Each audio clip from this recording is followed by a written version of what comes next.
Bismillahirrahmanirrahim. Assalamualaikum warahmatullahi wabarakatuh.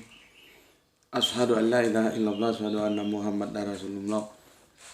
Allahumma sholli ala sayyidina Muhammad wa ala ali sayyidina Muhammad. Kama sholaita ala sayyidina Ibrahim wa ala ali sayyidina Ibrahim fil alamin innaka Hamidum Majid. Sebelumnya kita panjatkan dahulu doa kepada Gusti Allah Agung untuk saudara-saudara kita yang telah memberikan sholawatnya kepada channel dakwah ini, sehingga channel ini dapat dengan setia eksis hadir dalam ruang-ruang diskusi kalian semuanya dimanapun kalian berada. Tentu dengan sebuah harapan insya Allah sholawat itu akan menjadi catatan langit amal soleh bagi mereka dan keluarganya kelak. Dan insya Allah akan terbalaskan dengan balasan yang jauh lebih baik lagi ya.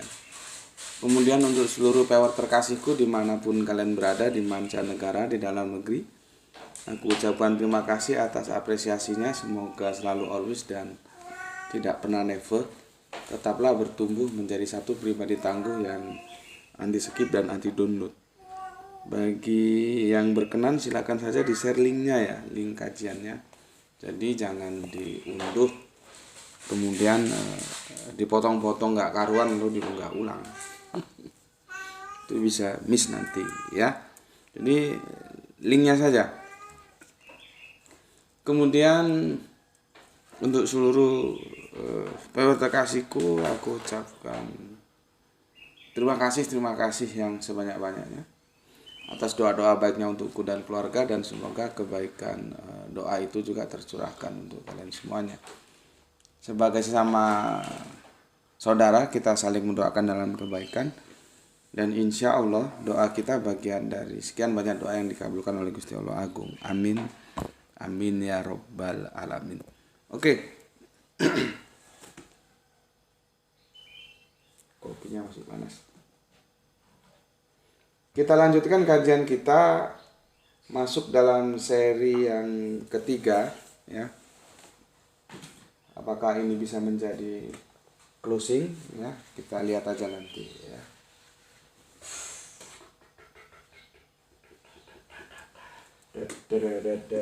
Seri yang ketiga ya.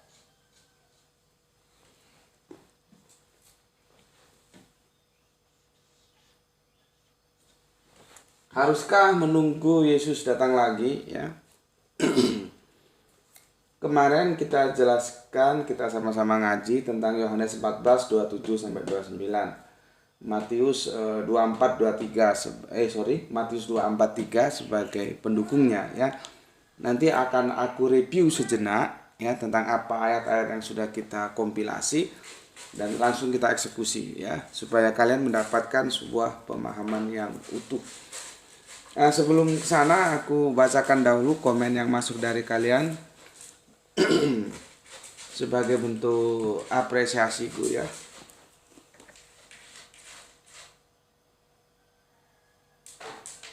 Ini kemarin doa dulu. Oke, kemarin seri 2 ya, ini seri 3. Kang Mas Yas Rizal Lampung Barat hadir Tuan Guru, salam Isra. Oke, salam Isra juga untukmu dan untuk semua saudaraku yang ada di sang bumi ruajukai ya, bumi sai kaya raya, begitu kata orang Lampung ya. Jadi orang Lampung itu makhraj R-nya itu serak seperti orang Jepang. Orang Jepang kalau baca Al-Quran Bismillahirrahmanirrahim, itu juga orang Lampung ya. Saudara kita di sana makhraj R-nya itu serak. Jadi sang bumi ruajukai ya, bumi sai kaya, maksudnya kaya raya, jadi kaya raya gitu ya. Itu sebuah kekayaan kebudayaan kita ya. Nanti kalau saudara kita di Pasundan kalau ngomong medok di MB-nya tapi ya. Nanti kalau saudara kita di Lampung, di Pasundan, di Bali, T-nya itu ada lidahnya itu di ujung langit-langit kita. T. Nanti kalau orang Jawa itu medoknya itu di B juga medok, tapi beda sebutan. Kalau di Pasundan itu ke E yang terbuka, orang di tanah Jawa itu MB ya, seperti Bali itu nggak ada. Bali. Arep nang Bali, bukan Bali kan gitu. Ya itulah kekayaan sebuah anugerah dari Gusti Allah Agung untuk kita semua sebagai eh, suatu bangsa yang ada di muka bumi ini ya. Oke, terima kasih Kang Yas Rizal gitu ya. Lampung Baratnya mana ini? Lampung Barat kan luas. Sekarang ada berapa kabupaten Lampung itu? Kalau dulu kan cuma 3 kabupaten. Lampung Utara, Lampung Tengah, Lampung Selatan. Ini ada Lampung Barat, nanti ada Lampung Timur lagi. Ya. Supaya banyak yang mau jadi bupati. Kemudian ya itulah ya, pemekaran seperti itu. Siapa sebetulnya yang diuntungkan dengan pemekaran itu? Artinya semakin banyak yang dimekarkan, semakin banyak peluang orang untuk menjadi kepala daerah gitu. Oke, kemudian Alip seri 2 masih nyimak, matur nuwun, sehat bahagia semuanya ya, salam Isra. Salam Isra dari Depok, tetangga Betawi untuk semua viewers channel iki ya, sehat bahagia selalu semuanya. Alhamdulillah. Terima kasih untuk yang punya Depok, Gang Alip. Masuk kita seri 2 ya. Sekarang seri 3. Oke, kemudian Kang Hermana kumaha Kang pawartosna kan? Di mah tiris. Assalamualaikum Waalaikumsalam warahmatullahi wabarakatuh. Alhamdulillah tetap nyimak, salam Isra buat semuanya. Oke, salam Isra juga untuk semua saudaraku yang ada di Kota Kembang Bandung ya, Paris Van Java. Ingatannya apa kalau sudah Bandung? Ingatannya itu Panon Hideng. Lagu Panon Hideng. Dan banyak saudara kita di Pasundan nggak ngerti bahwa lagu itu hasil sebuah plagiat oleh Ismail Marzuki. Jadi itu bukan original. Ya, ini nanti sama ketika kita mau membahas tentang Paulus. Kenapa Paulus sunat? Karena dia jatuh cinta kepada putri Yahudi. Dan akhirnya tertolak. Sama seperti itu, nanti deh kita diskusikan. Aku mau menyelesaikan ini dulu.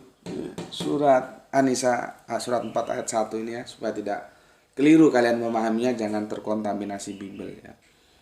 Begitu juga Ismail Marzuki ketika dia jatuh cinta sama Mojang Priangan gitu ya, Mojang Priangan. Maka dia mengambil lagu dari waktu itu Uni Soviet ya. Kemudian syairnya dia rubah menjadi edisi Sunda. Maka mengenalah kita sebuah lagu yang bertajuk Panon Hideng. Ya, jadi itu bukan lagu original, enggak, itu duplikat. Itulah yang membuat gue sebetulnya kalau untuk dunia seni ya, hal-hal seperti itu hal-hal yang tidak baik ya, cacat gitu loh. Tapi faktanya justru ada Taman Ismail Marzuki. Gue kurang sreg di situ. Karena seorang seniman itu ketika dia menjadi plagiator itu sesuatu cacat. Ya. Seniman itu harus menghasilkan karya-karya original gitu. Ya. Tapi ya karena banyak yang nggak tahu mungkin. Seperti negara saudara-saudara kita di Pasundan tuh enggak semuanya tahu. Dikirain Panon Hideng itu original lagu daerah Bandung. Ya, masyarakat Bandung, padahal enggak. Dan Ismail Marzuki itu kan orang Betawi, bukan orang Sunda itu. Ya. Oke.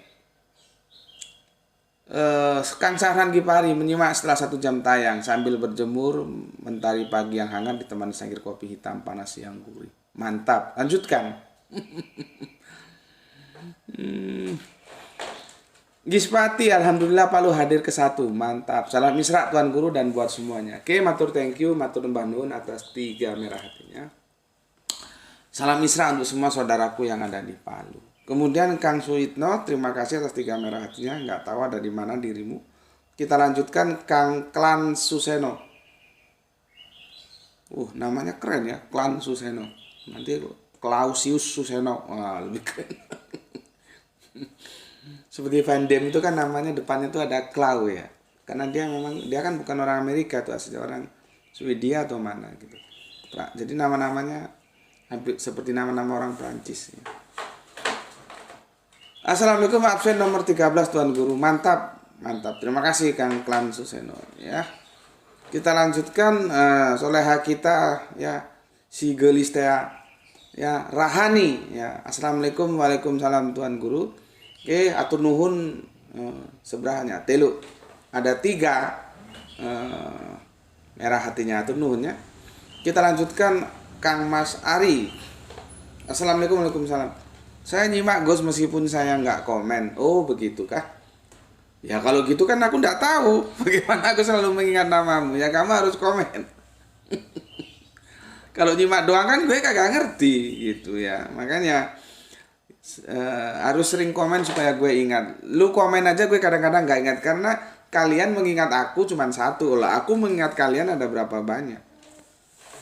Meskipun power kita itu tidak subur, tapi kan kalau di angka 200 saja kan ada, alhamdulillah ya. Nah, dari 200 itu enggak mungkin aku tahu kalau nggak komen. Aku taunya lewat komen, jadi tidak ada alasan untuk itu ya. Oke, ini aja sudah alhamdulillah dapat viewer 288 ya. Semoga ada banyak yang tercerahkan dari kajian-kajian ini. Tentunya jangan dikomparasi dengan channel Hohihe ya, yang sekali tayang bisa 1000, 2000, 10.000. Oke, karena kita di sini memang murni mau belajar. Saya nyimak Gus, mungkin saya nggak komen. Nah, ya itu salahmu ya. Nah, kalau mau ke Bali info aja Gus, siap 86 dengan senang hati bisa ngopi bareng Gus Beti, mau di Sanur, Kute, bebas ya.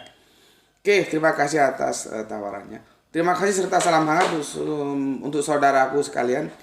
Senantiasa sehat selalu semuanya. Amin amin ya rabbal alamin. Gini aja deh. Lu kan di mana? Bali itu apa sih ibu kotanya lah, lupa gua, error. Denpasar. Ya. Tolong hubungi gue via WA, kan ada nomor WA di setiap awal video kajian kita kan, di nomor yang kuning itu. Nanti lu nya gue kasih kabar tentang informasi target yang sedang kita cari yang ada di Denpasar ya. Syukur-syukur lu bisa bantu kan, lu dekat gitu loh. Nanti lu lihat-lihat dulu, lu amati dulu gitu ya. Kasihan ada yang harus kita selamatkan akidahnya di sana. Oke, untuk Ari gitu ya, semoga bisa dikonfirmasi lewat WA, nanti aku kasih alamatnya yang ada di Denpasar. Oke, selanjutnya Pak Lurah Tangerang ya, Pak Ikhwan Tamin. Salam Isra juga untuk Pak Lurah kita yang ada di Tangerang. Kemudian Kang Aldus Mas Duki, kok tumben nomor 26, biasanya nomor 1. Oke, terima kasih Kang Mas Aldus Mas Duki. Kemudian ada Kutu Loncat. Yohanes 14:28, apakah Yesus datang ke dunia ya? Lah kalau nggak datang ke dunia, datang ke mana? Datang ke neraka. Iya, datang ke neraka. Kemudian Kang Denny Reberu 2 Petrus 3, waduh panjang sekali deh, gue nggak bisa baca itu ya, harus berbagi waktu. Terima kasih ya. Ada 12 ayat itu ya. Oke, matur nuwun. Dilanjutkan Kang Irfan, masih setia menunggu kedatangan, bukan kedatangan Yesus tapi kedatangan THR. Semua suka ya kedatangan THR. Dari Selah Dentuman Proyek Kerinci Jambi. Oke. Kemudian Bang Boy ya. Ustadz Saiful Karim saat ini sedang menjadi perbincangan, bahkan MUI memberikan fatwa yang salah kaprah karena pernyataannya yang mengatakan bahwa hari kiamat adalah hari kebangkitan, bukan hari kehancuran. Mohon ditanggapi, salam Isra. Ini sudah dijelaskan sama si Irfan ini. Kiamat itu artinya memang bangkit atau tegak, Pak. So yaumul kiamat itu artinya adalah hari penegakan atau hari kebangkitan. Di sini semua sudah pada paham bahwa yang dimaksud hari kehancuran di dalam Al-Quran itu adalah hari yaumus sa'ah ya. Hari waktu atau yaumul akhir, hari akhir ya. Sa'ah itu masuk ke kita jadinya saat, lebih tepatnya mungkin momen ya. Makanya nanti kedatangan hari itu tiba-tiba ya. Kita hanya diberi tanda-tandanya. Nah, nanti akan kalau gue lupa lu tagih ya. Gue mau menjelaskan hadis bahwa jadi ceritanya gini, ada saudara Kristen kita diskusi sama Gus Bekti, dia tanya tentang hadis bahwa kiamat itu, dia pakai kiamat nggak pakai saah karena belum tahu dia, kita maklumi ya. Datangnya hari Jumat gitu loh. Terus gue bilang gue tolak itu hadis. Nah ini repotnya, ada saudara Islam kita yang perspektifnya pondokan, langsung Gus Bekti distempel jebret sesat dan menyesatkan. Itu repotnya ya. Ketika gue sedang dakwah lalu ada gangguan seperti itu. Ya. Itu nanti akan gue jelaskan bagaimana gebleknya dia ya. Itu kerangka berpikir yang geblek seperti itu. Karena hadis itu tidak bisa mengalahkan Al-Qur'an. Ya. Nanti tagih aku kalau lupa, kadang-kadang gue lupa. Untuk Pak atau Mas atau Bang Boy ya. Makanya itulah hebatnya channel ini ya. Ketika orang lain belum bahas, kita sudah bahas. Seperti apa yang dikatakan Irfan, kiamat itu sudah kita bahas. Boleh lihat, cari, gue nggak ngerti sih ya. Coba Subandite Sukoto ketik kiamat atau apa gitu. Itu sudah kita bahas jauh hari, ada videonya itu. Ketika orang lain belum ribut seperti sekarang, kita sudah bahas. Banyak hal-hal yang sudah kita bahas, orang lain baru ributnya sekarang. Yang gue inget aja ya. Nabi Muhammad itu melek huruf atau buta huruf. Itu sudah kita bahas jauh-jauh, ributnya sekarang. Terus Isra Mi'raj, kita sudah bahas ada berapa episode itu Isra Mi'raj itu. Ributnya sekarang, ada lagi sekarang. Yang katanya Ustadz nggak berani menyampaikan. Iya Ustadz, kalau gue Gus Bekti berani, ada apa? Demi kebenaran gue akan menanggung risiko itu. Selama gue bersandarkan kepada Al-Quran dan Sunnah, nggak ada yang gue takuti. Mau dicap sesat kayak mau apa kayak, urusan lu bukan urusan gue. Itu derita lu bukan derita gue. Gue bukan orang yang cari nama, cari ini itu, cari nggak. Gue ingin ketika gue mati nanti, kerangka berpikir gue diwarisi oleh kalian semuanya. Gue boleh mati tapi kerangka berpikir gue tidak boleh mati. Bagaimana kita taat terhadap Al-Quran dan As-Sunnah. Kan sekarang mulai rame lagi itu tentang Isra Mi'raj. Kita sudah bahas. Terus gue disuruh bahas Habib. Gue bilang sama bosnya Ayah Sofia, gue disuruh bahas. Gue bilang, itu sudah gue bahas tuntas. Sekarang rame. Berapa? 3 sudah. Nah sekarang lagi ini kiamat. Kita sudah bahas tuh 4. Yang gue ingat 4. Ketika orang lain masih tidur, kita sudah bahas. Makanya ngaji di sini itu diperhatikan supaya nggak geblak.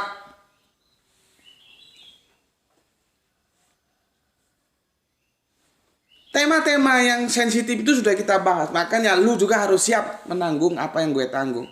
Sewaktu-waktu lu dakwah nanti lu dibilang sesat, itu jangan meresahkan hatimu. Selama lu berpijak kepada sandaran Al-Quran dan As-Sunnah. Kan orang sekarang kan menyesatkan tuh bukan pemikiran dia itu bertentangan dengan Al-Quran dan As-Sunnah, enggak ya. Bukan begitu. Tapi karena pemikiran kita tidak sama dengan pemikiran dia. Gitu loh. Maka dibilang kita sesat. Kan geblek itu. Padahal Kanjeng Nabi sudah mengatakan, aku tinggalkan kepada engkau 2 pusaka, Al-Quran dan As-Sunnah. Harusnya pijakannya di situ. Jangan karena tidak sepaham dengan pemikiran dia, atau kita beda pemikiran dengan dia, terus dibilang sesat. Itu kan berarti kan patokannya, kanonnya kalau di Alkitab itu bukan Al-Quran As-Sunnah, tapi pemikiran dia. Pemikiran kelompoknya, pemikiran guru-gurunya. Makanya di sini lu gue bebasin. Lu ngaji di sini jangan lupa ngaji juga di tempat lain. Karena ilmu itu ada di mana-mana. Di sini lu dapet, di sana lu dapet. Gitu loh. Ya, jadi jangan seperti kata dalam tempur. Dengan banyaknya informasi yang kamu dapat, tinggal kamu melakukan perenungan mana yang mau lu pakai. Tapi kan lu tahu beraneka ragamnya sehingga lu tidak gampang stempel orang sana sini.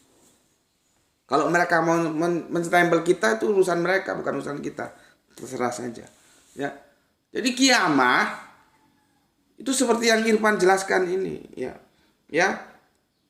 Bangkit, tegak gitu. Jadi sa'ah dulu baru kiamat. Kan di video itu gue bilang, Omah Irama aja keliru kok. Dia kan bikin lagu, hari itu hari kiamat, hari hancurnya jagat. Ya salah. Hari hancurnya jagat itu sa'ah. Seorang Omah Irama aja salah. Lu nggak terima, panggil Omah Irama sama gue. Baru gue kasih kajian. Jadi kalau kita berilmu ngomongnya pas bandrol. Nggak ada pakai ini itu. Tapi kan perjuangan kita berat karena publik sudah terlanjur memahami hancurnya langit dan bumi, habitat kehidupan itu dengan kiamat. Nah, gue bilang perjuangan kita ini perjuangan kultural. Dakwah kita dakwah kultural itu jauh lebih lama hasilnya. Kecuali struktural, kita punya kekuasaan, misalkan gue Menteri Agama atau gue ketua MUI, ya gue bikin maklumat bahwa sesungguhnya harus diikuti bahwa kiamat itu adalah bukan hari hancurnya habitat kehidupan, tetapi adalah hari kebangkitan. Hari hancurnya habitat kehidupan adalah sa'ah. Nah, kalau gue punya otoritas begitu. Tapi kan kalau gue bilang ngomong gitu, kalau sekarang gue ngomong gitu orang akan bilang, siapa lu? Rumah aja ngontrak bikin maklumat. Ya, jadi kita bertindak sesuai dengan posisi yang kita duduki. Sekarang dengan posisi yang seperti ini, yang powerless ini, maka langkah dakwah yang kita tempuh adalah kultural, bukan struktural. Kecuali gue menteri atau ketua MUI. Ya, nah, masalah memang sih gue dengar ya. Gue dengar itu sedang diproses gitu loh. Ya alhamdulillah ketika kita membicarakan hal-hal yang ekstrim, ya gue sih bukannya takut, gue males aja ribet kalau sudah berurusan dengan hukum. Tapi alhamdulillah kita kan tidak pernah dibawa ke ranah hukum atau diseret secara hukum, tidak pernah. Karena memang aku sudah bikin constraint, ya. Domain kajian kita ini adalah akademis, ilmiah. Jadi kalau nggak setuju dengan pendapat gue, hadapi secara ilmu, jangan secara hukum. Kalau secara hukum lu nggak usah ngomong banyak, gue akui deh. Kalau secara hukum gue bisa babak belur. Bisa aja duren lu adu sama mentimun, bonyok. Karena siapa gue bukan siapa-siapa. Gue hanya berlindung kepada Gusti Allah Agung. Kalau lu bawa, lu seret ke hukum, jelas gue hancur. Karena gue tidak punya power di sana, gue powerless. Makanya gue bilang, kan ini gue bikin constraint. Lihat itu di video paling akhir. Yang tulisan hitam itu, setiap video kan gue kasih itu supaya orang ngerti bahwa di sini itu constraint-nya akademis, keilmuan.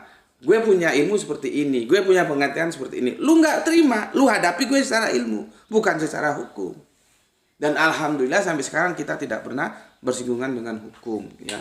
Meskipun kita mengkaji pemikiran-pemikiran yang super ekstrim, kita melawan apa yang sudah menjadi pemikiran mainstream, kita tetap hormati pemikiran saudara-saudara kita itu, tetapi kita punya pemikiran sendiri seperti ini. Jadi kita hanya menawarkan, karena memang tidak bisa dakwah itu memaksakan. Kita menawarkan ini loh, the second opinion, kira-kira begitulah kalau kita berbicara dalam perspektif ilmiah itu biasanya disebut second opinion. Yang sudah ada biarin. Nah ini gue punya baru, kira-kira lu mau nggak gitu? Nggak mau ya ora apa-apa. Mau ya alhamdulillah gitu loh ya. Jadi begitu cara pandang kita terhadap kiamat yang sekarang lagi rame, terhadap Habib yang rame juga, terhadap Nabi Muhammad Utarup atau tidak itu ya. Apalagi terhadap satu lagi sholat Jumat. Karena aku ngajarkan kalian ketika hari Jumat laksanakan sholat duhur. Dulu yang mana? Sakarepmu. Duhur dulu mau Jumat boleh, Jumat dulu mau duhur boleh, asalkan pada waktunya. Kenapa? Berpijak kepada penjelasan Al-Quran. Sholat itu ibadah yang ditentukan waktunya. Sementara Jum'ah itu kan 12 jam, sedangkan duhur itu 3,5 jam. Jadi Jum'ah itu melintasi duhur. Ya terserah kamu, sesuai dengan kondisimu. Mau duhur dulu boleh, mau Jumat dulu boleh. Yang nggak boleh itu ketika kamu tidak sholat duhur di hari Jumat dan di hari apapun. Karena duhur itu harus dilaksanakan di hari apapun. Karena dia hitungannya itu per 24 jam. Kalau Jumat hanya boleh dilaksanakan di hari Jumat, maka disebut yaumul Jumat. Sholat Id itu bagian dari sholat Id kita. Nggak boleh kamu sholat Jumat tapi di hari Ahad atau Isnin, itu nggak boleh. Ya, oke, itu Bang Boy. Tapi kalau kurang puas silahkan ajukan lagi maumu gimana. Karena kalau soal penjelasan sudah seperti yang dibilang Irfan, jadi semua yang nyantri di sini sudah paham. Kita nggak bilang lagi itu sa'ah itu menjadi kiamah. Hancurnya langit dan bumi, habitat ke habitat itu sa'ah. Setelah semua mati baru dibangkitkan, baru kiamah, gitu urutannya. Ya, itu videonya sudah ada. Tapi begini ya, aku tetap memberikan apresiasi. Kalau kamu masih kurang puas dengan video itu, nanti kamu tonton dulu. Ajukan lagi, maumu aku harus menjelaskan seperti apa. Yang jelas aku minta, jangan samakan aku dengan Ustadz Saiful Karim. Bisa saja pemikiran dia ada yang aku setuju, bisa saja ada yang aku tidak setuju. Jadi sendiri-sendiri, dia, aku. Kalau nanti pernyataanku itu ternyata mendukung dia, dalam konteks kiamah itu mungkin iya. Tapi dalam konteks yang lain bisa jadi kan berbeda gitu. Jadi ya sudahlah, Ustadz Saiful Karim itu sendiri, gue seperti sendiri aja. Kalaupun ada kesamaan pemikiran ya itu memang sama, tapi bukan semuanya sama. Seperti kemarin ketika ada yang tanya tentang kok seperti Thoriko Sidikiyah kerangka berpikir, aku kejawab kan seperti itu. Kalau untuk sholat duhur itu memang 100% aku belajar dari Thoriko Sidikiyah itu. Kenapa aku nggak dulu sejak awal sebutkan nama Thorikonya? Aku takut kalian alergi. Karena kalian kan sejauh apa mampu melaksanakan. Lihat apa yang diomongkan, jangan lihat siapa yang ngomong. Aku takut alergi karena biasanya orang dengar kelompok dan dia tidak welcome terhadap kelompok itu, maka kebenaran dari kelompok itu dia tolak, padahal itu benar. Sehingga untuk amannya aku nggak sebutkan sumbernya. Bukan berarti aku mau menutupi sumber, karena dalam kerangka berpikir akademis nggak boleh menutupi sumber itu.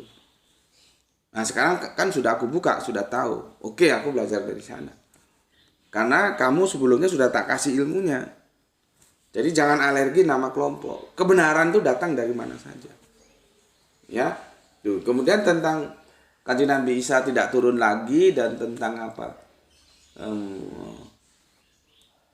Adam bukan manusia pertama, itu sepertinya ya, karena itu masalah lama yang sekarang gue bahas untuk lu semua.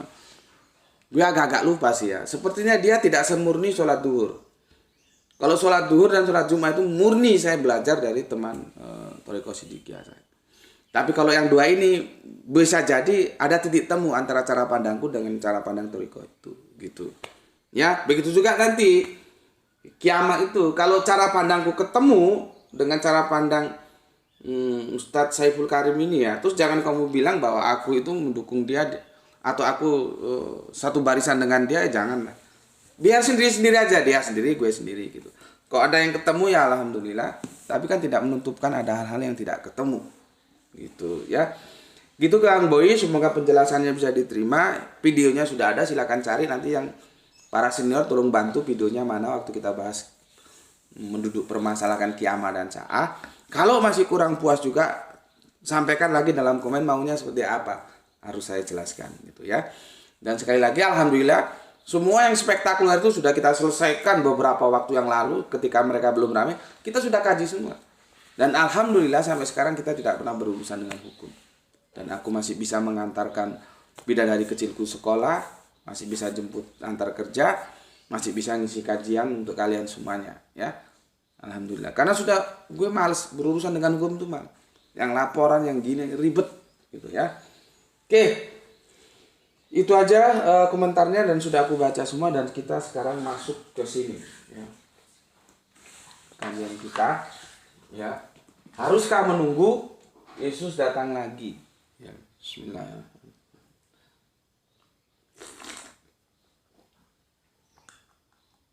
Kopi hangat.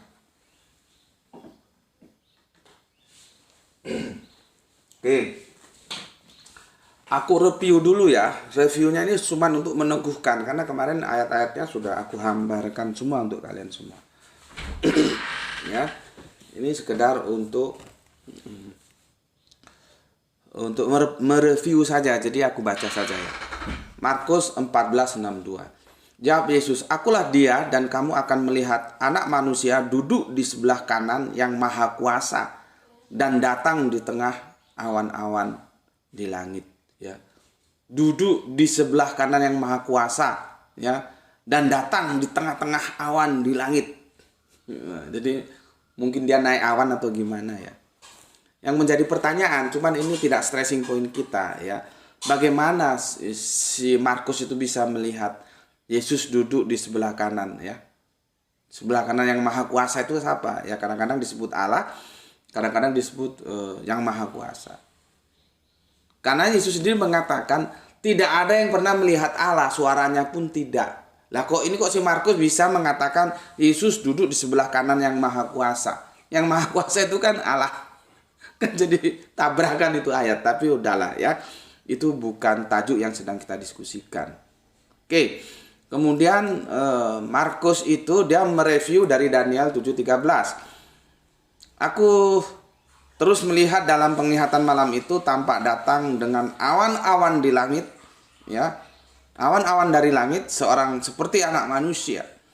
Datanglah ia kepada yang lanjut usianya itu dan dibawa ke hadapannya, ya. Di sana itu korelasinya.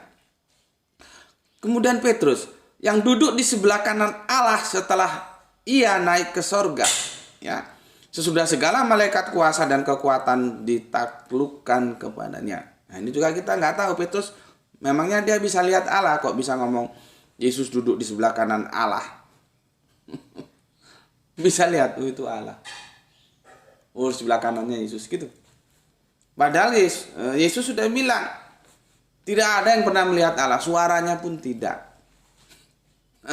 Ini kan menjadi masalah tersendiri. Artinya itu semakin mengokohkan nanti pada kesimpulan kita.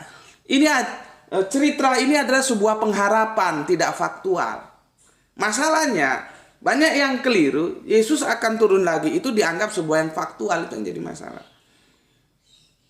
Dan itu menjadi akidah saudara Kristen kita.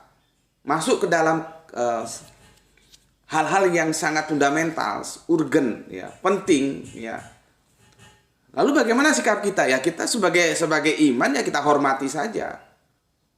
Kita harus hormati, itu kan iman saudara kita. Tetapi sebagai pengetahuan harus kita bahas seperti ini adanya. Bahwa itu adalah sebuah pengharapan.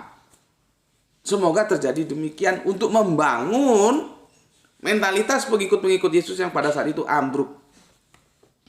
Karena dia harus berhadapan dengan dua kekuatan Yahudi, ya, dan Romawi.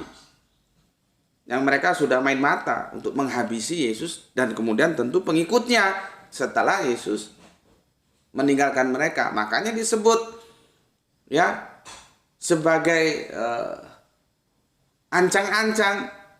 Yesus mengatakan engkau harus jinak seperti merpati dan cerdik seperti ular. Itu dalam menghadapi dua kekuatan yang represif ini. Yang kemudian disalahpahami digunakan untuk penginjilan dengan segala cara. Mana boleh begitu, bos. Ya. Oke. Jadi Petrus bilang yang duduk di sebelah kanan Allah setelah ia naik ke sorga, ya. Nanti kalau kita uji, ini juga bermasalah apakah ke sorga, apakah ke langit.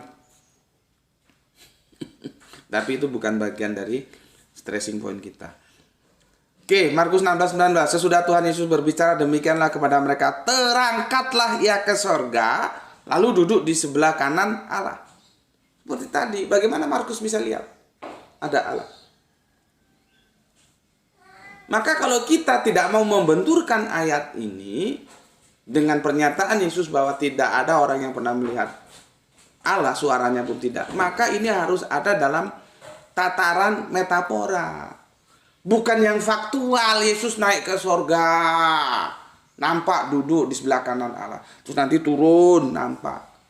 Kalau Yesusnya nampak sih nggak masalah. Karena dia memang hamba. Tapi Allahnya itu loh kok bisa lihat di sebelah kanan Allah, kan jadi masalah. Ya, oke.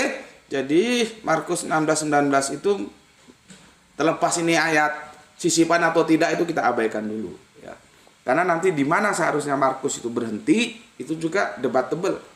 Kita lihat nanti di kodek. Kodek memuatnya nggak harusnya berhenti di ayat berapa. Tapi itu kita abaikan saja dulu ya. Kemudian Lukas 22:69, mulai sekarang anak manusia duduk di sebelah kanan Allah yang Maha Kuasa. Ini ya.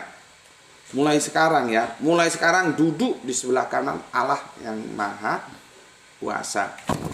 Aduh. Moi. Aduh, ini si Moi. Graito. Moi tolong diselamatkan dulu. Masuk no kamar. Dia tarik kabel nanti jatuh ini. Graito. Kamu masuk kamar sayang. Masuk kamar. Pegang. Kan gue bilang apa? Sudah masuk kamar lu. Dia kalau pagi-pagi atraktif ya. Nah, udah. Ada telepon.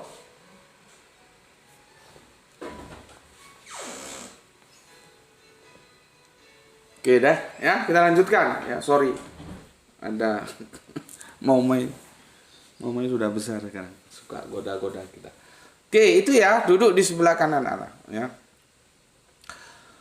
Nah, ini kemarin Yohanes 14:27-29 kan gue sudah jelasin sama lu, ya. Terus kita ambil rujukan Matius 24:3 ya. Jadi begini, Yesus itu gue mulai dari Matius 24:3 lah ya. Ketika Yesus duduk di atas bukit Zaitun, datanglah murid-muridnya kepadanya untuk bercakap-cakap sendirian dengan dia. Kata mereka, katakanlah kepada kami bila mana itu akan datang, akan terjadi, dan apakah tanda kedatanganmu dan tanda kesudahan dunia? Apakah tanda kedatanganmu, tanda kesudahan dunia? Ini pemikiran ini masuk ke dalam kerangka berpikir Islam. Lewat apa? Lewat hadis. Yesus, Kanjeng Nabi Isa menjadi tanda-tanda ya datangnya hari, salah lagi nyebutnya, hari kiamat, hari saat. Dari sini asalnya.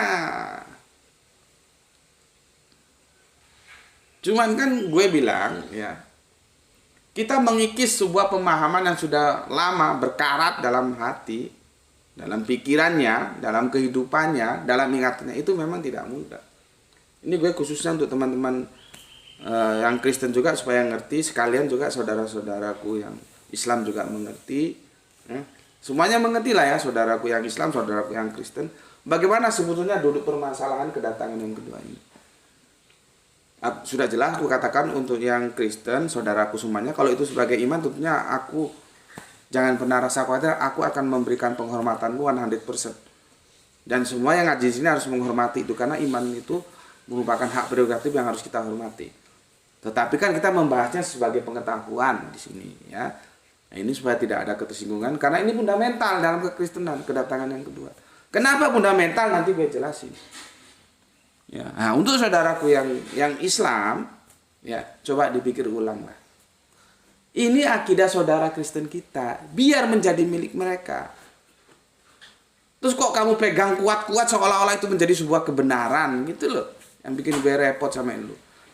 Tapi di hadis ada gue ngerti, lu nggak usah ngomong, gue ngerti sudah. Nggak mungkin gue bahas ini kalau gue nggak ngerti. Tetapi itu bertentangan nggak dengan Al-Quran? Gitu loh ya.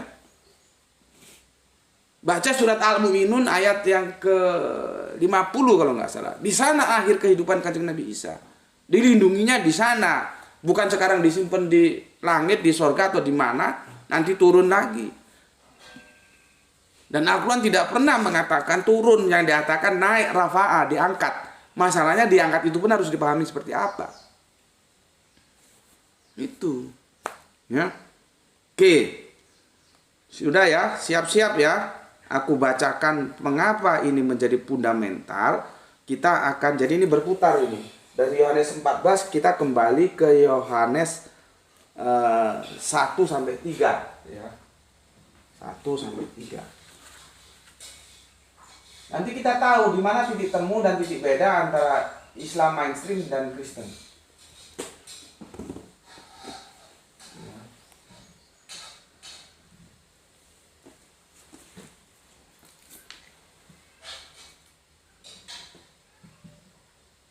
1 sampai 3. Spektakulernya kan di sini.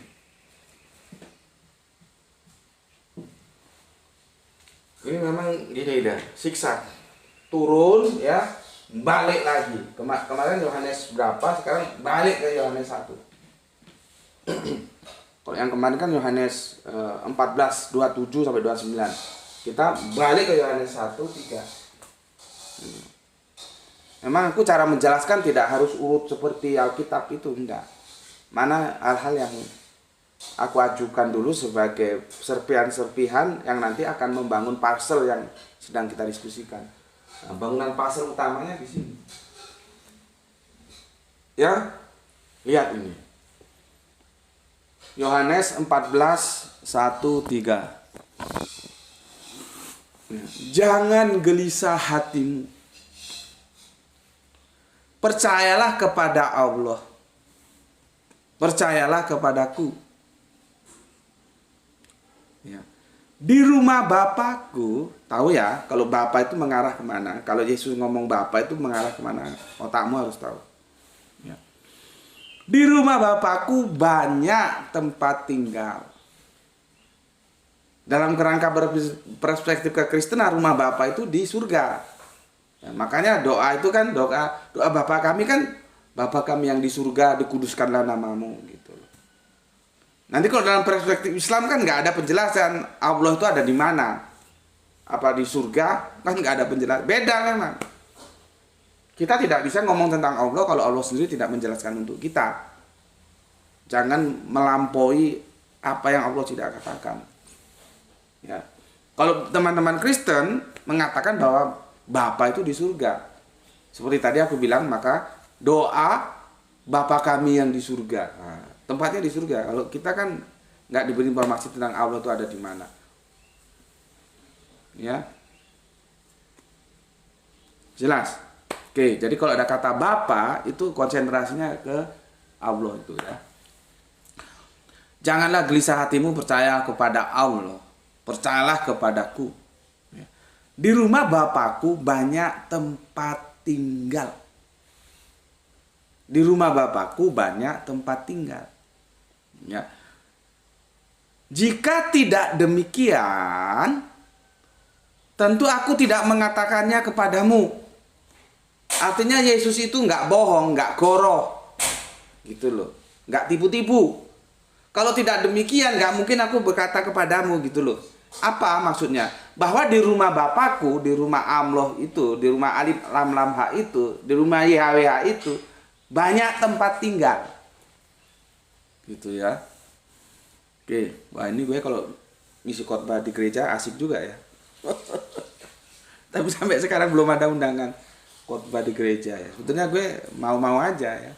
Nanti kita bahas hal-hal yang sekiranya itu universal ya, pendekatannya universal bukan yang diametral ya. Nggak apa-apa, undang Gus Putih undang khotbah di gereja, gue siap-siap aja ya, nggak ada masalah. Nah ini video gue kalau dipotong 1 menit terus disebar bisa bubar lagi. Kemarin tadi subuh aku lihat ada video penjelasan dari Bunda Pendeta, Bunda siapa namanya aku lupa itu, Sarah Antoni kalau nggak salah. Dia juga mengatakan begitu. Video dia tuh dipotong yang panjang hanya 1 menit, terus bagaimana Anda bisa menyimpulkan sama Tuhannya dengan aku? Makanya kan bajingan-bajingan ini berhentilah dari potong-potong video. Kasihan, kamu sama aja menipu publik gitu loh. Ya. Seperti tadi video gue kalau dipotong itu bermasalah itu. Wah, Gus seperti khotbah di gereja. Oke, aku lanjut ya. Jika tidak demikian, tentu aku mengatakannya kepadamu ya. Jika tidak demikian, tentu aku mengatakannya kepadamu ya. Sebab aku pergi ke situ menyediakan tempat bagimu. Yesus itu setelah 40 hari, nanti 40 harinya yaitu ya perlu didiskusikan lagi itu. Disalib, bangkit 40 hari ya bersama jamaahnya, gampang lah gitu. Baru naik, duduk di sebelah kanan Allah. Naik kemana? Ke surga. Ngapain di surga? Dijawab ini. Jangan gelisah hatimu. Percayalah kepada Allah, percayalah juga kepadaku. Dari gaya penulisannya aja kita sudah tahu bahwa ayat ini ayat penghiburan. Supaya terhibur, diberi harapan. Gitu loh. Untuk menguatkan moral para pengikut-pengikutnya. Jadi ini tidak faktual. Yang jadi masalah dipahami dan dianggap ini faktual. Dan nanti dianggap Yesus itu memang benar-benar turun lagi. Itu yang jadi masalah. Ya, oke. Jangan gelisah hatimu, percayalah kepada Allah, ya. Percayalah juga kepadaku. Ya. Di rumah Bapakku banyak tempat tinggal. Jika tidak demikian tentu aku mengatakannya kepadamu. Ya. Sebab aku pergi ke situ, ke rumah Bapa itu, ke surga itu, ya. Untuk menyediakan tempat bagimu. Nah ini teman-teman saudaraku yang Islam perhatikan. Ya. Ya. Ya. Dan apabila aku telah pergi ke situ, ya, dan telah menyediakan tempat bagimu, aku akan datang kembali membawa kamu ke tempatku. Kemana? Ke surga. Supaya di tempat di mana aku berada, kamu pun berada. Jadi kalau aku gambarkan, ini ya. Ini kalian supaya ngerti di mana titik temu, di mana titik pisahnya antara Kristen dan Islam mainstream. Setelah 40 hari ya, disalib, bangkit, 40 hari berkumpul, kemudian naik. Yang digambarkan itu duduk di sebelah kanan Allah.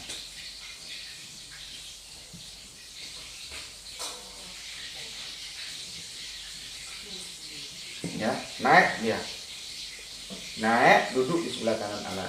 Meskipun gue sudah bilang ya, ini sebetulnya tidak faktual. Karena apa? Bahasa kanan, gue sudah jelasin, gue review ya, supaya otak lu nggak geblak. Itu nggak bisa dipahami harafiah.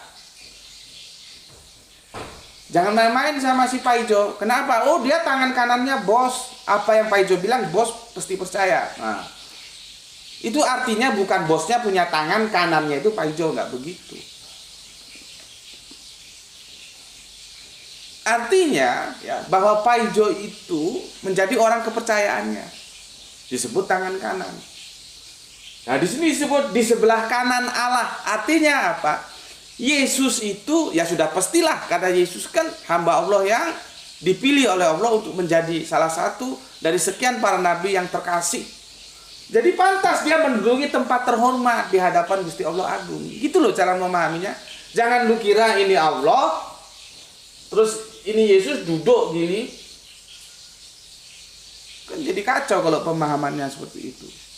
Makanya gue bilang, kalau kita baca teks-teks, baik itu Al-Quran maupun Alkitab, sesuatu harus kamu pandai, mana harafiah, mana metafora.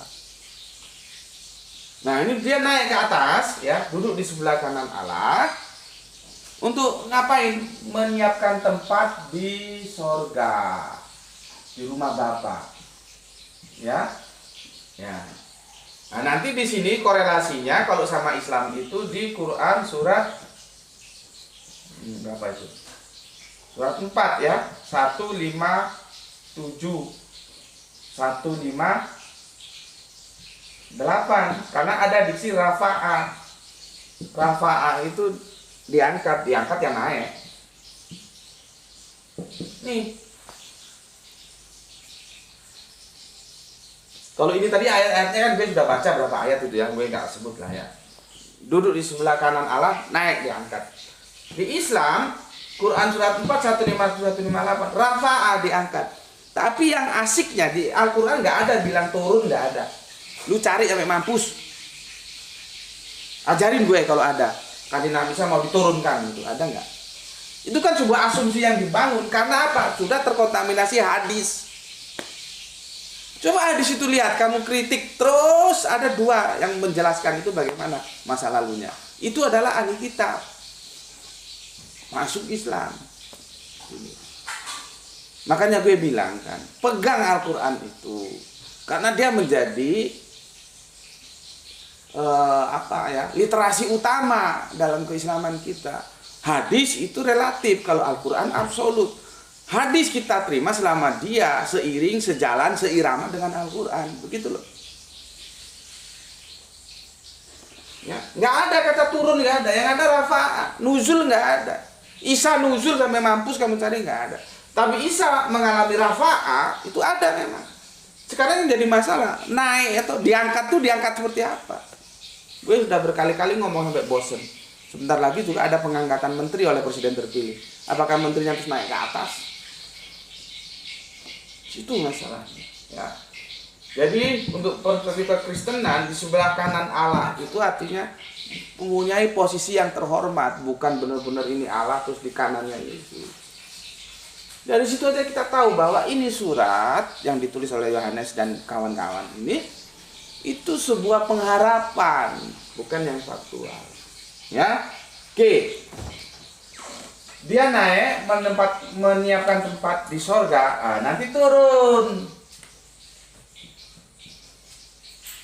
dia setelah menyiapkan tempat di sorga. Tadi sudah kita baca, para murid tanyakan, apakah turunmu itu menandakan kesudahan kehidupan di bumi ini, kan gitu kan? Sudah kita baca tadi. Nah, turun ya nanti menjadi eskatologi, eskatologi dia, eskatologi. Ya, dia turunnya jelang hancurnya kehidupan langit dan bumi. Untuk apa? Untuk menjemput. Jadi jamaah itu dijemput sama Yesus, turun, jemput, nanti akan dijemput sama-sama di surga. Karena dimanapun aku berada, di situ juga kamu berada. Dalam perspektif Islam, lain lagi, turunnya apa? Mematahkan salib, membunuh babi, terus apa lagi? Pajak itu ya, membebaskan pajak. Kan nggak ketemu di sini. Jadi titik temunya turun, oke. Naik bisa oke, bisa nggak? Karena sama-sama naik, tapi naiknya untuk apa? Di hadis itu kan, di Al-Quran itu kan dikatakan rafa'ah, itu naik memang, tapi naiknya untuk apa? Bukan untuk mempersiapkan tempat di surga, ya. Jadi sebetulnya ya nggak ketemu soal naiknya, soal turun, ya, tapi ini ketemunya di hadis. Turunnya untuk apa? Itu tidak sama. Yang satu untuk menjemput jamaahnya untuk dibawa ke surga. Karena dia naik ke surga mempersiapkan tempat di rumah Bapakku, bayar tempat. Kalau Islam turunnya apa? Mematahkan salib, membunuh babi, membebaskan pajak atau apalah itu. Nggak sama. Terus eskatologinya sama, jelang saah atau yang publik bilang kiamat. Sama. Jadi ada titik temu, ada titik beda. Gitu loh. Ya, ada titik temu, ada titik beda. Makanya kalau teman-teman Islam ketemu dengan teman-teman Kristen dalam dialog tentang kedatangan yang kedua, jelimet jelaskannya. Kalau ketemu Gus Putih nggak jelimet, cukup satu ayat dia bilang gue tolak gitu, selesai. Gue tolak. Haruskah menunggu Yesus datang lagi? Itu ada komen dari siapa itu? Dari Gedang Godok ya. Ditunggu sampai hari raya kuda. Nggak perlu ditunggu. Penjelasannya di mana? Nih gue kasih tahu. Ini sudah ya. Titik temu titik beda Islam Kristen sudah ya. Nih.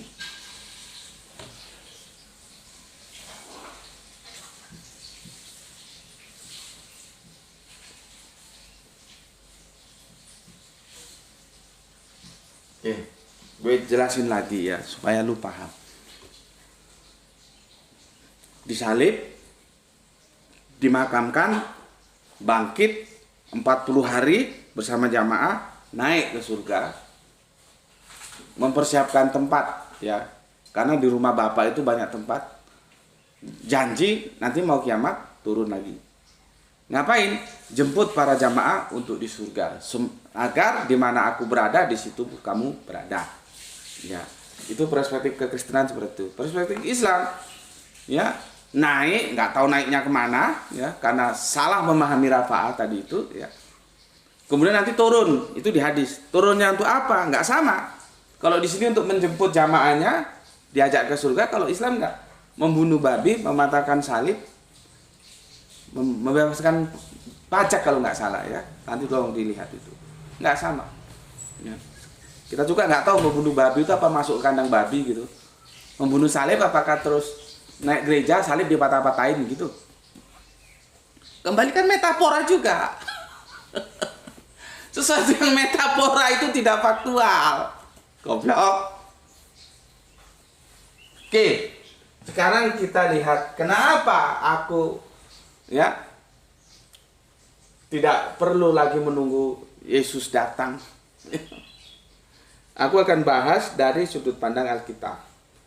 Kalau sudut pandang Islam sudah jelas, ya, kataman Nabi itu Kanjeng Nabi Muhammad. Oke, ini dia. Kamu harus paham dulu diksi selama-lamanya. Dia selama-lamanya itu kasihan loh. Kenapa? Dia selama-lamanya itu hidupnya ngontrak terus. Berarti dia pernah punya rumah nggak? Nggak pernah. Itu ini selamatkan lagi nih. Wah, dia ganggu lagi ini.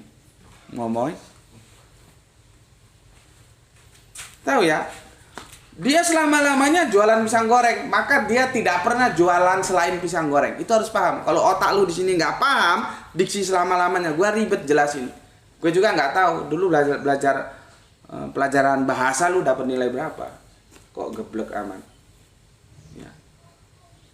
Jadi diksi selama-lamanya itu menutup kemungkinan lain dari yang diselama-lamakannya itu. Jelas? Gue ulangi. Diksi selama-lamanya itu menutup kemungkinan lain adanya selain yang diselama-lamakannya itu. Kalau selama-lamanya jual pisang goreng, dia menutup kemungkinan untuk jual yang lain selain pisang goreng gitu loh. Ya. Oke, jadi paham diksi selama-lamanya. Nanti kita lihat di sini yang selama-lamakannya itu apa? Waduh. Nah itu masuk ini kamar dah, tutup dah. Tutup. Lihat tuh, ini masih pas nggak bergeser dia tadi videonya. Oke. Nah, sekarang gue baca ya. Ibrani 1:3 ya.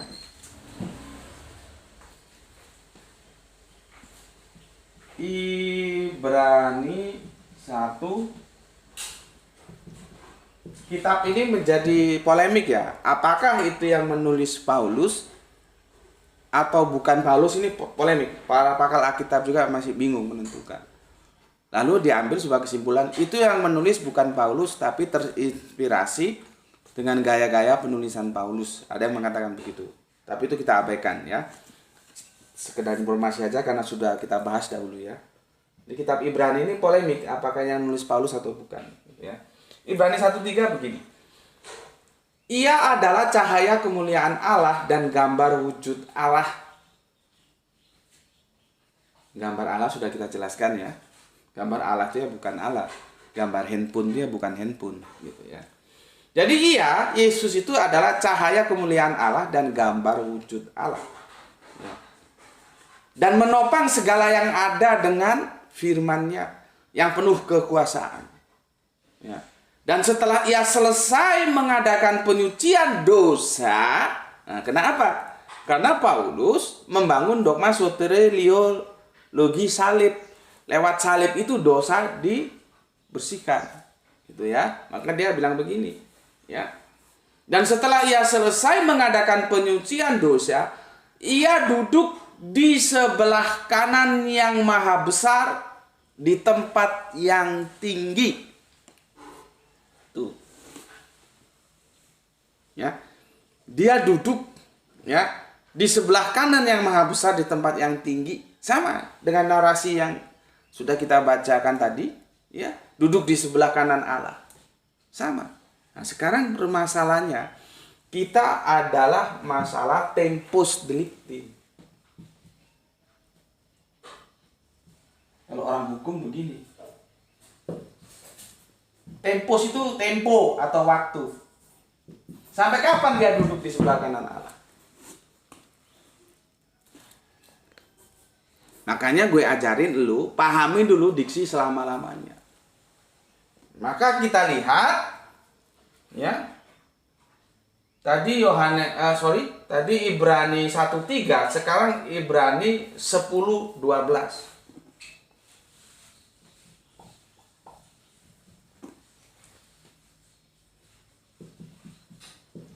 Ya. Itu kemana dia? Ya, tempus delictinya lihat. Gue mau tulis di sini supaya lu sama-sama tahu. Ya. Tempus delictnya sampai kapan? Begini. Tetapi ia, ya, ini ya.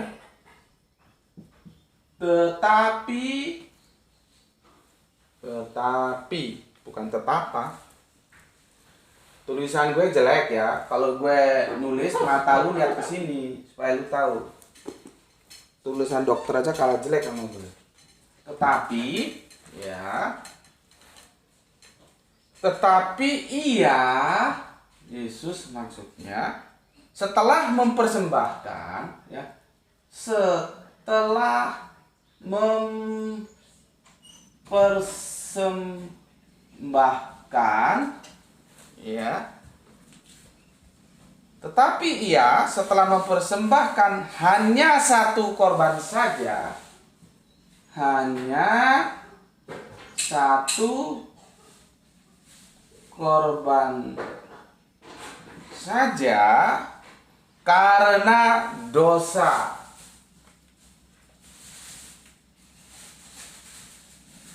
Dosa ya, karena dosa, koma. Lihat ini tempusnya. Ia duduk. Si ia ini kemana? Ke sini, ke Yesus. Ia ya. Gue tulis huruf gede ya. Atau gue ganti warna supaya mata lu lebih cerdas. Lihat ya. Ia ya.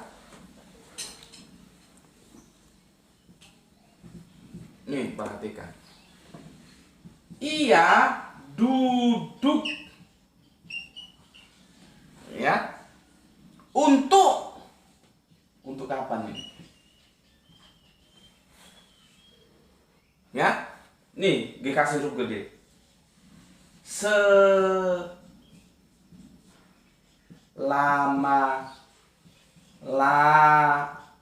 Lamanya ya di sebelah kanan Allah. Di sebelah kanan alif lam lam ha. Kotak lu pakai sekarang. Setelah dinyatakan dalam kitab Ibrani, ia duduk untuk selama-lamanya di sebelah kanan Allah. Kan naik tadi ke atas. Oke? Duduk di sebelah kanan Allah. Dan banyak cerita mengatakan dia akan turun lagi. Gue kan sudah hamparkan semua data. Sekarang lu pilih mana? Dia akan turun lagi, apakah dia tidak turun lagi? Kenapa dia tidak turun lagi? Karena dia duduk selama-lamanya. Lihat ini.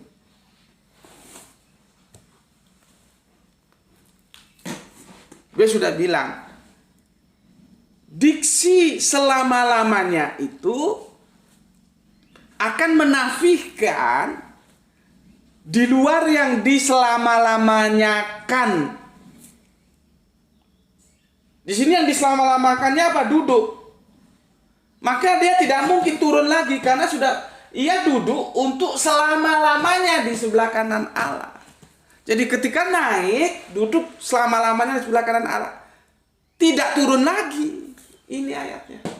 Makanya gue bilang, haruskah menunggu Yesus datang lagi? Gue hanya memaparkan pilihan ada di tangan lu. Lu mau percaya monggo, Yesus turun lagi. Lu nggak percaya juga monggo, Yesus tidak turun lagi. Karena apa? Argumentasinya kuat. Ibrani 10:12 mengatakan Yesus itu dia duduk untuk selama-lamanya di sebelah kanan Allah. Kagak turun lagi, bos. Jelas. Ini supaya saudaraku Islam juga ngerti. Orang kitab perjanjian baru saja membantah kok. Tidak turun lagi. Kenapa? Duduk selama-lamanya. Terus lu pegang itu. Padahal itu bukan urusan lu, itu urusan saudara Kristen kita. Biarin saja itu menjadi akidah iman yang harus kita hormati. Bukan terus lu imani. Terus ketika ada saudara lu sama-sama Islam yang berbeda dengan lu bilang sesat. Lu ngerti urusannya enggak? Itu yang jadi masalah, ya. Jadi tidak akan turun lagi karena ia duduk untuk selama-lamanya. Makanya gue bilang, adapun pernyataan-pernyataan Bible tentang kedatangan kedua khususnya di Perjanjian Baru, itu sebuah pengharapan untuk membangun moralitas supaya pengikut-pengikut Yesus pasca ditinggalkannya, ya. Pra ditinggalkannya tidak ambruk moralitasnya. Gitu loh. Jadi dibangun sebuah cerita untuk memberikan kekuatan moralitas. Maka dibikinlah ya cerita-cerita yang kalau bisa kita simpulkan ini sebuah pengharapan. Gitu loh. Tidak faktual. Jadi sekali lagi ya, gue membantah Alkitab dengan Alkitab. Ya. Khususnya Ibrani 10:12. Kenapa gue bilang tidak datang lagi, tidak perlu menunggu kedatangan kedua, ya? Karena ia duduk untuk selama-lamanya. Berarti kan nggak turun lagi karena selama-lamanya dia duduk di sana. Gitu loh, ya. Sementara dipahami naik ke surga, menyiapkan tempat, turun lagi menjemput kalian ke surga. Nggak begitu, ya. Ia duduk untuk selama-lamanya di sana, gitu ya. Oke, jadi begini ya, sebagai closing statement ya, penutup sudah 1 jam ini, lewat 7 menit ya. Benar, beberapa ayat Alkitab yang berkaitan dengan kedatangan Yesus untuk kali yang kedua itu tidak gue nafikan, kan sudah gue paparkan. Akademik begitu, nggak boleh ayat-ayat yang gue setuju, gue tampilkan, yang gue nggak setuju gue simpen, itu geblek namanya, nggak boleh begitu. Gue tampilkan semua, yang turun gue tampilkan, yang nggak turun juga gue tampilkan. Ini terserah otak lu pilih yang mana gitu. Ya. Oke. Jadi benar beberapa ayat Alkitab yang berkaitan dengan kedatangan Yesus untuk kali yang kedua itu benar ada memang. Tapi kan ayat yang tidak datang lagi juga ada. Dan gue tampilkan ini dia Ibrani 10:12 gitu ya. Ayat-ayat ini memberikan keyakinan atau pengharapan gitu ya. Pemahaman akan peristiwa yang penting dalam iman Kristen. Nah, ini yang Islam supaya tahu ya. Kedatangan kedua Yesus Kristus merupakan pengharapan sebetulnya bagi kehidupan saat itu. Kalau sekarang kita mau Kristen mau apa kan nggak ada masalah, bebas-bebas aja. Kita harus balik ke peristiwa awal-awal Masehi dulu. Jadi Kristen itu bukan sesuatu yang gampang. Gitu loh ya. Ada dua kekuatan yang menggencet mereka, Romawi dan Yahudi. Jadi supaya bisa survival, dibikinlah sebuah cerita yang itu mengandung pengharapan ini, gitu loh maksudnya. Ya, kedatangan kedua Yesus Kristus merupakan pengharapan bagi umatnya. Itu seharusnya dipahami dahulu. Kalau sekarang kan bebas, mau Kristen mau enggak kan nggak ada yang halang-halang. Dan kita ya diminta untuk selalu siap dan mengharapkan kedatangan itu. Kerangka berpikirnya seperti itu. Oke. Terima kasih sudah mengikuti kajian ini ya. Semoga kajian ini bermanfaat, memberikan pemahaman yang lebih dalam tentang berkaitan dengan kedatangan kedua ya. Cerita pengharapan ini dibangun agar tetap setia dan berpegang teguh pada Yesus Kristus pada saat itu ketika kehidupan mereka terancam. Kalau sekarang ya sudah nggak urgen lagi ya. Oke, dari sini semua semoga saudaraku yang Islam paham duduk permasalahannya, saudaraku yang Kristen juga paham duduk permasalahannya. Gue membahas dalam kerangka berpikir akademis, silahkan. Kalau lu setuju monggo, nggak setuju juga monggo, ya silahkan saja. Ya tidak ada la ikraha fiddin, tidak ada paksaan-paksaan. Gue hanya menyampaikan seperti itu adanya. Ya, terima kasih ya. Ingat, sebagai iman tentu aku harus menghormatinya dan tanpa perlu kalian suruh. Itu sebuah kewajiban. Aku mewajibkan diriku untuk menghormati iman siapapun. Kalau itu dalam bingkai iman. Tapi dalam bingkai pengetahuan tentunya boleh dong kita diskusikan. Ya, asalkan dalam suasana yang saling hormat gitu ya. Oke, sampai di sini dulu pesan aku. Jaga Allah, jaga Kanjeng Nabi, jaga Al-Qur'an, jaga sholatmu, jaga iman dalam keindahan Islammu. Simpan dalam hatimu, tetapi tetaplah memberi hormat kepada saudara kita yang memilih jalan lain, karena mereka tetap saudara kita. Ya, semoga yang belajar, yang mengajar mendapatkan keberuntungan, yaitu rezeki yang barokah dan kesehatan yang prima. Terima kasih sudah mengalokasikan waktu 1 jam 10 menit. Bagaimana mau dapat iklan banyak ya? Padahal video yang bagus itu mendapatkannya 15 menit. Ya, maksimal 30 menit, tapi yang paling optimal itu 15 menit. Sementara kajian kita ini 1 jam 11 menit. Memang di sini dituntut untuk mereka yang memang mau belajar, bukan untuk yang lain. Untuk ohihe silakan cari di channel lain. Ya, yang bom baptis lah, yang gini yang gitu, cari di tempat lain ya, jangan di sini. Oke, terima kasih untuk kalian semua yang telah mengalokasikan waktunya untuk ngaji bareng Gus Beti ya. Salam Isra, Islam rasional ya. Alhamdulillah hirobil alamin ya.